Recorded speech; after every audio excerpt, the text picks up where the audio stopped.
आज का बाइबल का वचन राजाओं का पहला ग्रंथ अध्याय 10 वचन 1 से 10 और आज का सुसमाचार सन मरकुस के अनुसार अध्याय 7 वचन 14 से 23। राजाओं का पहला ग्रंथ अध्याय 10 वचन 1 से 10।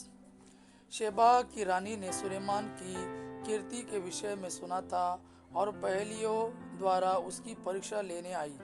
वह ऊंटों की लंबी कतार के साथ यरूशलेम पहुंची, जिन पर सुगंधित द्रव्य, बहुत सा सोना और बहुमूल्य रत्न लदे हुए थे। वह सुलेमान के यहाँ अंदर आई और उसके मन में जो कुछ था उसने वह सब सुलेमान को बताया। सुलेमान ने उसके सभी प्रश्नों का उत्तर दिया। उनमें एक भी ऐसा नहीं निकला जिसका सुलेमान संतोषजनक उत्तर नहीं दे सका। जब शेबा की रानी ने सुलेमान की समस्त प्रज्ञा, उसके द्वार निर्मित भवन, उसकी मेज के भोजन, उसके साथ खाने वाले दरबारियों, उसके सेवकों की परिचर्याएं और परिधान, उसके मदिरा पिलाने वालों और प्रभु के मंदिर में उसके द्वारा चढ़ाई हुई होम बलियों को देखा तो उसके होश उड़ गए और उसने राजा से यह कहा, मैंने अपने देश में आपके और आपकी प्रज्ञा के विषय में जो चर्चा सुनी थी वह सच है। जब तक मैंने आकर अपनी आंखों से नहीं देखा तब तक मुझे उस पर विश्वास नहीं था। सच पूछिए तो मुझे आधा भी नहीं बताया गया था। मैंने जो चर्चा सुनी थी उसकी अपेक्षा आपकी प्रज्ञा और आपका वैभव कहीं अधिक श्रेष्ठ है। धन्य है आपकी प्रजा और धन्य है आपके सेवक जो आपके सामने उपस्थित रहकर आपकी विवेकपूर्ण बातें सुनते रहते हैं। धन्य है प्रभु आपका ईश्वर जिसने आप पर प्रसन्न होकर आपको इज़राइल के सिंहासन पर बैठाया।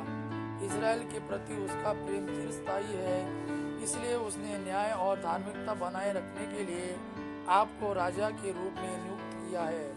उसने राजा को 120 मन सोना, बहुत अधिक सुगंधित द्रव्य और बहुमूल्य रत्न प्रदान किए। शेबा की रानी ने जितना सुगंधित द्रव्य सुलेमान को दिया उतना फिर कभी नहीं लाया गया। आज का सुसमाचार सन मरकुस के अनुसार अध्याय 7 वचन 14 से 23। ईसा ने बाद में लोगों को फिर अपने पास बुलाया और कहा, तुम लोग सब के सब मेरी बात सुनो और समझो। ऐसा कुछ भी नहीं है जो बाहर से मनुष्य में प्रवेश कर उसे अशुद्ध कर सके, बल्कि जो मनुष्य में से निकलता है वही उसे अशुद्ध करता है। जिसके सुनने के कान हो वह सुन ले। जब ईसा लोगों को छोड़कर घर आ गए थे तो उनके शिष्यों ने इस दृष्टांत का अर्थ पूछा। ईसा ने कहा, क्या तुम लोग भी नहीं इतने ना समझो? क्या तुम यह नहीं समझते कि जो कुछ बाहर से मनुष्य में प्रवेश करता है वह उसे अशुद्ध नहीं कर सकता, क्योंकि वह तो उसके मन में नहीं बल्कि उसके पेट में चला जाता है और शौच घर में निकलता है। इस तरह वह सब खाद्य पदार्थ शुद्ध ठहराते थे। ईसा ने फिर कहा, जो मनुष्य में से निकलता है वही उसे अशुद्ध करता है, क्योंकि बुरे विचार भीतर से अर्थात मनुष्य के मन से निकलते हैं। व्यभिचार, चोरी, हत्या, परगमन, लोभ, विद्वेष, छल कपट, लंपटता, ईर्ष्या, झूठी निंदा, अहंकार और मूर्खता, ये सब बुराइयों भीतर से निकलती है और मनुष्यों को अशुद्ध करती है। यह प्रभु का वाणी है। प्रभु को धन्यवाद। आबा पिता की महिमा और पुत्र यीशु का प्रेम आप पर सदा सर्वदा बना रहे। आमीन।